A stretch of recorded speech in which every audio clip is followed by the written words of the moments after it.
టెస్టులు రాస్తే ఆస్తులు పోతున్నాయి. కన్సిస్టెంట్ గా రాస్తున్నారు 20 మంది. ఇంకా 20 మంది అప్పుడప్పుడు రాస్తున్నారు లేదు. ఏదో అట్లా పండగ పబ్బానికి వచ్చినట్టు టెస్టులు రాస్తే ఆస్తులు పోతాయా మీ అజయ్? ఎట్లున్నావు? All good? Yeah sir. Set అయిపోయిందా? మీరు మెడిసిన్ ఇస్తే అది సెట్ కదా సార్ అని. Set. Very good, very good. మరి టెస్ట్ రాయలే? ర్యాంకులు కొట్టేటోళ్ళు కొట్టండి. అనవసరంగా లేజీగా ఉండి కొట్టకుండా కూర్చోకండి. ర్యాంకులు కొట్టగలిగే వాళ్ళు కొట్టండి. ఎవరైతే ర్యాంకులు రాలేకపోతే వాళ్ళు రాయకుండా ఏం కాదు. వస్తుందని కొంచెం కాన్ఫిడెన్స్ ఉన్నా కూడా ఎగ్జామ్ రాయండి. బాగా బాగా అవుతున్నారు. బ్యాచ్ బాగుంది. లాస్ట్ వరకు కంటిన్యూస్ గా అన్ని టెస్టులు అన్ని రాసుకుంటూ రెగ్యులర్గా ఉండాలి అంతే. ఏం లేదు, రెగ్యులర్ గా షెడ్యూల్ ఫాలో అవ్వాలి అంతే. అంటే అది ఫాలో అవ్వడం చాలా గొప్పతనం. 1 ఇయర్ కష్టపడి, కష్టమేం లేదు, మామూలు మనుషుల్లాగా షెడ్యూల్ ఫాలో అయినా కూడా కొట్టగలుగుతారు. అనవసరంగా తలకాయ మీద తెచ్చుకోకండి పోస్ట్ పోన్ చేసి. సార్ ఇప్పుడు ఎన్సీఆర్టీ చదువుతున్నా అంటే కొంచెం డెప్త్కి వెళ్తున్నారు కదా సార్ క్వశ్చనింగ్ లా. అక్కడ కొంచెం ప్రాబ్లం అవుతుంది సార్, అందుకే ఫుల్ అటెంప్ట్ చేయలేకపోతాం. ప్రాబ్లం కావాలని చెప్పి ఇస్తున్నా. రేపు పొద్దున యూపీఎస్ మన కంఫర్టబుల్ ఇయ్యాడుగా. కాదు సార్, అంటే చదవని కొన్ని ఇచ్చినట్టు అనిపిస్తుంది సార్ ఒక్కొక్కసారి. అంటే అంటే కొంచెం సరే, బయటకు మీకు వెళ్ళినట్టు టెస్ట్ల లేదా. గురించి, సరే నాకు ఒకవేళ మీకు భయం ఉంటే చెప్తాను. టెస్ట్ల గురించి ఒకసారి చెప్తాను కొంచెం. రేపు పొద్దున ప్రిలిమ్స్ మీరు అటెంప్ట్ చేసినప్పుడు మీకు తెలిసిన క్వశ్చన్లు 80 ఉంటాయి, తెలియనివి 20 ఉంటాయి. 100% తెలియనివి 20 ఉంటాయి. అది మీకు కాదు, ఇండియాలో ఏమని తెలియదు. అట్లాంటివి 20 ఇస్తాడు. ఎందుకు ఇస్తాడంటే భయపెట్టి ఇవ్వడానికి, మిమ్మల్ని కన్ఫ్యూజ్ చేయడానికి. అవి స్టార్టింగ్ లోనే 4-5 కనబడతాయి. ఆ 20 క్వశ్చన్లు ఫస్ట్ 15 క్వశ్చన్లలో 5 ఉంటాయి, మధ్యలో 5 ఉంటాయి, లాస్ట్కి 10 ఉంటాయి. పోతుంటే పోతుంటే ఓకేనా. అక్కడక్కడ 20 క్వశ్చన్లు స్ప్రెడ్ చేస్తాడు.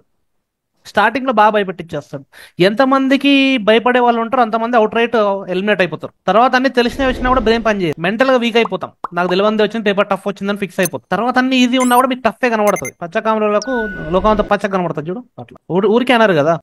ఎవరి మీద ఒకసారి డౌట్ వచ్చింది అనుకోండి, మీ ఫ్రెండ్ బాగా క్లోజ్ ఉన్నాడు, బాగా మాట్లాడుతున్నారు, ఆ, ఒక రోజు దొంగతనం చేసిండు ఏదైనా మీ దగ్గర నుంచి, మీకు తెలిసింది కానీ మీరు ఏం అనలేదు. కానీ నెక్స్ట్ టైం ఎంత మంచిగా చేసినా కూడా దొంగలానే చూస్తూ ఉంటాం కదా అలా. అవునా కదా? సో సైకాలజీ వాడతాడు యూపీఎస్సీ వాడు. 20 క్వశ్చన్లు అసలు రావు మీకు. అది మీరు అలవాటు పడాలి. తెలియని వస్తాయి, బౌన్సర్లు వస్తాయి, గూగుల్ వాళ్ళు పడతాయి. ఈ అసలు పేపరే టఫ్ అనిపించినట్టు స్టార్టింగ్ లో చేస్తాడు. బట్ ఎట్ ఎనీ కాస్ట్ మీకు 80 క్వశ్చన్లు తెలిసే ఉంటాయి. అది బయటకు వచ్చినాక రివ్యూ చూసుకుంటే అర్థమవుతుంది. సిల్లీ మిస్టేక్స్ అని పేపర్ బయటకు వచ్చినాక అర్థమవుతుంది. చెయ్యొచ్చు. బయటకు వచ్చిన కొద్దిసేపు టఫ్ టఫ్ టఫ్ అంటాం, సాయంత్రానికి చల్లబడతాం, పొద్దున క్లారిటీ వస్తుంది ఇది నేను చేసిన తప్పులు. He has only 2 hours. UPSC has only 2 hours to test you. Not just about your knowledge, personality అంటే ఇప్పుడు టెస్టులు రాస్తుంటే కొన్ని తెలియని వస్తున్నాయి, ఎట్లా హ్యాండిల్ చేస్తావు? రేపు పొద్దున జాబ్ జాయిన్ అయినాక కొన్ని తెలియని వర్క్లు ఉంటాయి, నేర్చుకొని ముందరికి వెళ్ళగలుగుతావా? కొన్ని భయపెట్టించే వర్క్లు ఉంటాయి, ధైర్యంగా నిలబడతావా? కొంతమంది వచ్చి భయపెట్టేస్తారు, కొంతమంది వచ్చి బ్లాక్మెయిల్ చేస్తారు, మీరు ఇది చేయకుండా నేను అట్లా చేస్తా ఇట్లా చేస్తా. పని చేయగలుగుతావా? భయపడి వంగుతావా? అట్లీస్ట్ ఎంతవరకు నువ్వు చేయగలుగుతావు అంతవరకు చేసానే వదిలేస్తావా? They are testing you psychologically at every step. Prelims, mains, interview. Best solution అంటే ఎక్కడ వరకు చేయగలుగుతావు అక్కడ వరకు చేసి వదిలేయడం, ప్రెజర్ తీసుకోకుండా. నెగిటివ్ మార్క్స్ లేకుండా, అంటే డౌట్ నువ్వు అటెంప్ట్ చేయకుండా ఎన్ని వస్తే అన్ని చేసాయి, అంతే కదా సార్. ఎగ్జామ్ అయితే రాయడం ఫస్ట్ కదా, అది బేసిక్ థింగ్. ఎగ్జామ్ అటెండ్ అవ్వడం ఫస్ట్. సెకండ్, నీకు వచ్చినవి రాయడం. థర్డ్, నీకు రానివి ట్రై చేయడం. ఫోర్త్, డిఫీట్ యాక్సెప్ట్ చేయడం. ఇక్కడ నాకు రాదు వదిలేయడం. ఆ క్వశ్చన్ రాని వదిలేయాలి, వచ్చేటి డౌట్ఫుల్గా ఉన్నాయి ట్రై చేయాలి, వచ్చినాయి కాన్ఫిడెంట్ గా పెట్టాలి. ఇవన్నీ చేయాలంటే ఫస్ట్ ఎగ్జామ్ అటెండ్ అవ్వాలి. సో ఈ యాటిట్యూడ్ మెయింటైన్ చేసుకొని వెళ్తే without concerning about the marks. మీరు అబ్జర్వ్ చేస్తే చూస్తుంటారు, నేను అటెండెన్స్ చూస్తున్నా ఎంతమంది వస్తున్నారు, టెస్టులు రాస్తున్నారు అని. మరి మార్కులు ఎక్కువ పట్టించుకోవట్లేదు.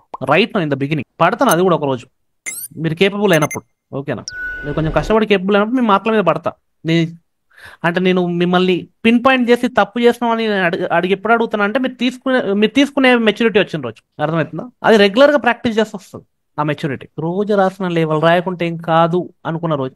నిన్నది ఎగ్జామ్ వేరు, ఇవాళ ఎగ్జామ్ వేరు. నిన్నటి సిలబస్ వేరు, ఇవాళ సిలబస్ వేరు. గుర్తు పెట్టుకోండి, మీ ఏ టెస్ట్లు అయితే వదిలేస్తున్నా దానిలో నుంచి రేపు పొద్దున ఎగ్జామ్లు వస్తాయి. ఫిలిమ్స్ ఏది వదిలేసినా అదే వస్తుందని గుర్తు పెట్టుకోండి. అప్పుడు ఏదో లేవు. ఏదో లేకుండా దానిలో నుంచి రావాలి కదా, దానిలో నుంచి రావాలి కదా. ఏదో లేకుంటే లీవ్ నో స్టోన్ అంటాడు. అన్ని ట్రై చేయండి, అన్నిటిని చూడండి. అట్లీస్ట్ ఎగ్జామ్ లో చూసినట్టయినా గుర్తొస్తుంది. కొంతమంది మెమరీ పవర్ ఉండిపోతుంది, రాసి రాసి గుర్తుండిపోతాయి క్వశ్చన్ ఆన్సర్లు, గుర్తుండిపోతాయి. చూస్తుంటే తినగా తినగా వేపతి. అలవాట్లో పొరపాట్లో యూపీఎస్సీ క్లియర్ చేస్తుంది. అర్థమైందా? అలవాట్లో పొరపాట్లో యూపీఎస్సీ క్లియర్ చేస్తారు. అంత అలవాటు పడండి టెస్ట్లో, కష్టపడాల్సిన ఇప్పుడు అవసరం లేదు. అలవాటు పడతాయి చాలు, కష్టపడాల్సిన అవసరం లేదు.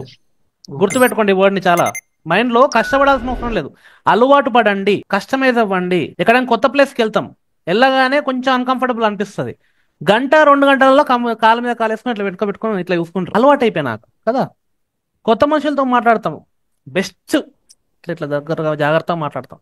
10 రోజులు అయిపోయినాక ఏమరా ఫ్రీ అయిపోతాం కదా. అలవాటు పడడం, ఆ ఫ్రీ అయ్యే ఆపర్చునిటీ మీకు మీరు ఇచ్చుకోండి. Spend more time with test. ఒక మనిషి నచ్చారు, అప్రోచ్ అయ్యి రోజు మాట్లాడతారు కదా వాళ్ళతో కదా. మాట్లాడి మెల్లిగా నచ్చితే ముందరికి వెళ్తాయి పనులు. లవ్ అంటారు, పెళ్లి చేసుకుంటారు, అంతేనా. కానీ రోజు మాట్లాడితేనే కదా అయ్యేటి అవి. అంటే ఒక మనిషిని పడేయాలంటేనే మీరు రోజు మాట్లాడాల్సి వస్తుంది. ఎగ్జామ్ని పడేయాలంటే రోజు టెస్టులు రాయొద్దా? అక్కడ ఉన్న ఎంత ఉద్యోగం ఇక్కడ ఎందుకు రాదు? సో ఏవైతే మనం టైం పాస్ చేస్తామో ఇక్కడ కూడా అదే టైం పాస్ ఇక్కడ కూడా చేయండి అంటున్నా. సార్ ఇక్కడ చిన్న ప్రాబ్లం ఏంటంటే సార్, కొన్ని కొన్ని క్వశ్చన్స్ లో ఆప్షన్స్ లో ఫస్ట్ ఆప్షన్ కరెక్ట్ అని తెలిసిపోతుంది సార్, సెకండ్ ఆప్షన్ కరెక్ట్ అని తెలిసిపోతుంది సార్, థర్డ్ ఆప్షన్ డౌట్ వస్తుంది. అవును. అప్పుడు అంటే అటెంప్ట్ చేయమంటే అంటే అప్పటికప్పుడు డెసిషన్ తీసుకొని తప్పైనా పర్లేదని రిస్క్ తీసుకోమంటారా స్టార్టింగ్ స్టేజ్ అని, లేకపోతే సేఫ్ గా? ప్రతి ఒక్కటి యూపీఎస్సీ ప్రిలిమ్స్ అనేది రాయండి. వాళ్ళ యూపీఎస్సీ ప్రిలిమ్స్ ఎగ్జామ్ అటెండ్ చేస్తున్నా అన్నట్టు రాయండి. మొత్తం ఆల్మోస్ట్ మీకు ఇక్కడ నుంచి 400 days దగ్గరకు ఉంటుంది. ఓకేనా.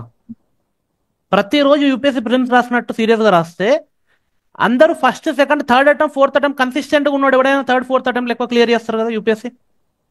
మీరు 400 అటెంప్ట్లు ఇచ్చినట్టు ఉంటుంది మీ కథ. You learn if you take it సీరియస్గా తీసుకుంటే you learn. UPSC exam pass అయినా ఫెయిల్ అయినా, తప్పులు చేసినా, ఎక్కడ తప్పులు చేసినా, ఏది కాదంటే అట్లీస్ట్ నేర్చుకుంటారు కదా. అండ్ మీరు వచ్చింది నేర్చుకోవడానికే కదా. అనలైజ్ చేయండి, ఎందుకు తప్పైంది, తప్పు చేయండి, తప్పులేదు. తప్పులు చేసి నేర్చుకునేటట్టు చేయండి. తప్పులైతే నేను బాధపడకండి. ఓకే, దెబ్బ తాకింది, బాధపడుకుంటా కూర్చోవు కదా. దానికి ఏదో ఆయింట్మెంట్ పూస్తావు కదా, పట్టి కడతాం కదా, డాక్టర్ దగ్గర పోతాం కదా, ఏదో ఒకటి చేస్తావు కదా. సివియారిటీ ఆఫ్ ది పెయిన్ చేయండి, తప్పులేదు. తప్పులు చేయడం తప్పులేదు, దానిలో నేర్చుకోకుండానే తప్పు. అలా 1 రోజు 2 రోజులు 10 క్వశ్చన్లు 10 క్వశ్చన్లు, 10 రోజులలో 100 క్వశ్చన్లు, 100 daysలో 1000 క్వశ్చన్లు, మధ్యలో గ్రాండ్ టెస్ట్లు 100 క్వశ్చన్లు పడతాయి. అలా 1000 క్వశ్చన్లు చేస్తారు నెక్స్ట్ ఇయర్కి. ఇప్పుడు ఎట్లా అని మర్చిపోండి, అన్ని క్వశ్చన్లు చేస్తే ఎందుకు కాదు. ఇప్పుడు రుబ్బురోల్లో ఏదేసినా కూడా పిండి అవుతుంది కదా, అది క్లారిటీ ఉంది కదా. రుబ్బురోల్లో పడ్డానికి రెడీ ఉండండి అంటున్నా. దునకండి దానిలో పోయి రోజు మెల్లిమెల్లిగా 1 రోజు కాకుండా 2 రోజులు కాకుండా 100 200 300 రోజులకు అయిద్ది కదా. ట్రస్ట్ ద ప్రాసెస్ అంటారు ఇదే. Don't trust the result. Next year వస్తుంది రాదు ఇవి నమ్మకండి. వస్తుందో రాదో ఇవన్నీ తెలియదు. ఎగ్జామ్ పోయేటప్పుడు కింద పడ్డావు అనుకో, కళ్ళు తిరిగిపోయింది అనుకో, ఎగ్జామ్లో నైట్ అంతా నిద్రపోకుండా అవుట్ అయిపోయినాం అనుకో, జ్వరం వచ్చింది అనుకో, ఎట్లయినా పోతుంది. అవునా. సో రిజల్ట్ గ్యారంటీ లేదు, నీ పని అయితే రోజు గ్యారంటీ ఉంది కదా. సో అందుకు టెస్ట్లు అటెండ్ చేయాలి. అర్థమైందా? అలవాటు పడండి, simple strategy. Don't complicated. Emotional కూడా ఓకే పోకండి, సార్. Just be normal. మనుషుల్లాగా నార్మల్గా ఉండండి. తినేటప్పుడు మొత్తం ఎమోషనల్ అయిపోతారా? రోజు స్నానం చేసినప్పుడు ఎమోషనల్ అవుతారా? బ్రష్ చేసినప్పుడు ఎమోషనల్ అవుతారా? ఇది అంతే, డే టు డే వర్క్, పని చేయాలంతే, ఎమోషనల్ అవ్వద్దు. ఐ హోప్ నెక్స్ట్ రేపు నుంచి కొంచెం ఎక్కువ రాస్తారు టెస్ట్ అని. ఇప్పుడు రాయకుండా ఎందుకుంటారు సార్? ఎవరైతే రెగ్యులర్ రాస్తున్నారో వాళ్ళు ఇంకెక్కువ బాగా రాస్తారు. ఎవరైతే రాయట్లేదో రాయడం స్టార్ట్ చేయండి. ఓకే, ఇదే కాంపిటీషన్ అంటే ముందరికి వెళ్ళిపోతూనే ఉంటారు. ఆగితే బడ్డన్ అయితే ఉంటుంది, వర్క్ మీద పడుతూ ఉంటుంది. ఆగకండి, ఏదో ఒకటి చేసుకుంటూ పోండి, తక్కువ వచ్చినా ఏం కాదు.